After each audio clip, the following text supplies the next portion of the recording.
Assalamualaikum warahmatullahi wabarakatuh. Saya mewakili kelompok 7. Saat ini saya akan mempresentasikan materi tentang populasi, sampel, dan teknik pengambilan sampel.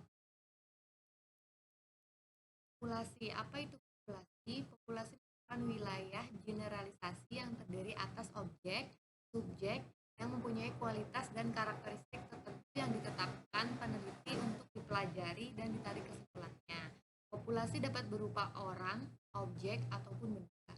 Populasi sendiri bukan sekedar jumlah yang ada pada objek atau subjek yang dipelajari, tetapi meliputi keseluruhan karakteristik dan sifat yang dimiliki dari subjek dan objek. Contohnya, seorang peneliti melakukan penelitian di sekolah X. Populasinya merupakan sekolah X. Sekolah X mempunyai sejumlah orang, subjek, dan objek. Maka populasi di sini dalam arti jumlah atau kuantitas. Berikutnya, peneliti melakukan penelitian di sekolah X, populasinya adalah sekolah X. Sekolah X mempunyai sejumlah karakteristik orang seperti motivasi kerja, disiplin kerja, dan kepemimpinan. Kemudian sekolah X juga mempunyai sejumlah karakteristik objek seperti prosedur kerja, tata ruang kelas, lulusan yang dihasilkan.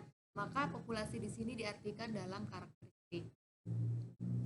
Selanjutnya sampel. Sampel merupakan bagian dari jumlah dan karakteristik yang dimiliki oleh populasi.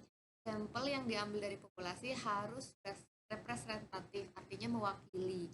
Jadi jika ketemu mana populasinya, maka bisa diambil sampelnya, dan berapa populasinya maka juga bisa dihitung berapa pula sampelnya. Nah, mengapa kita perlu mengambil sampel? Karena tentunya seorang peneliti dia memiliki keterbatasan waktu, dana, tenaga, dan kondisi-kondisi tertentu yang tidak bisa dijangkau.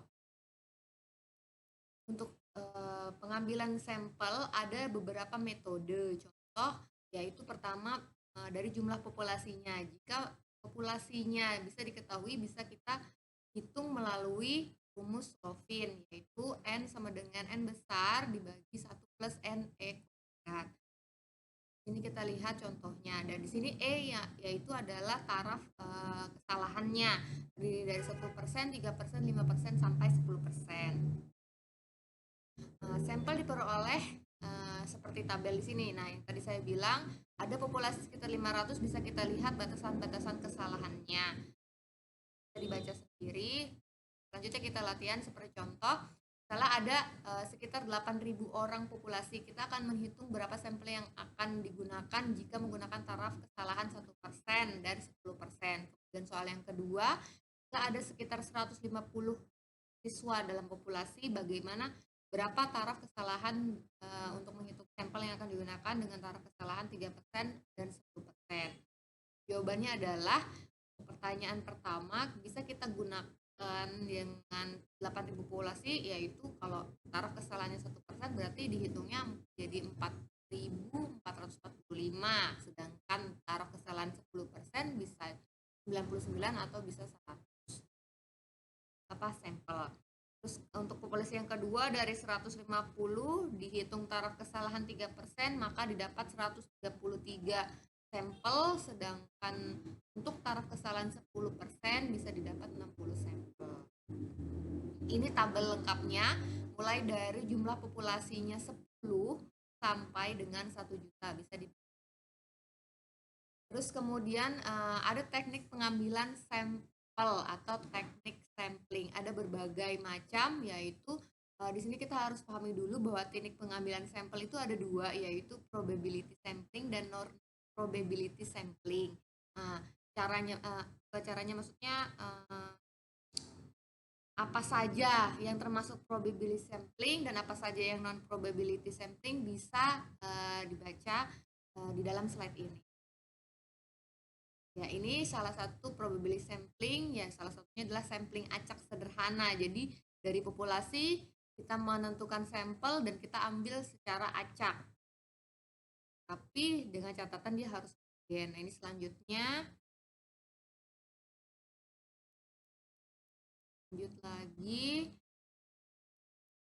Area sampling, yaitu di sampling di suatu daerah menggunakan sampel bila objek yang diteliti sifatnya luas, contoh seperti provinsi, negara,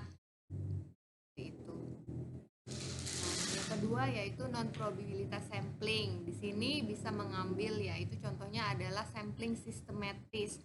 Adalah teknik pengambilan sampel didasarkan urutan dari anggota populasi yang telah diberi nomor urut. Jadi harus diberi nomor urut. Jadi nanti kita ambil secara acak, namun diambilnya itu sesuai dengan nomor urutnya. Ada kuota sampling insidental, ada sampling jenuh, kemudian ada snowball sampling. Ya, demikian presentasi dari kelompok 7. Selanjutnya bisa dilakukan tanya jawab dan semoga presentasi ini bisa bermanfaat. Wassalamualaikum warahmatullahi wabarakatuh.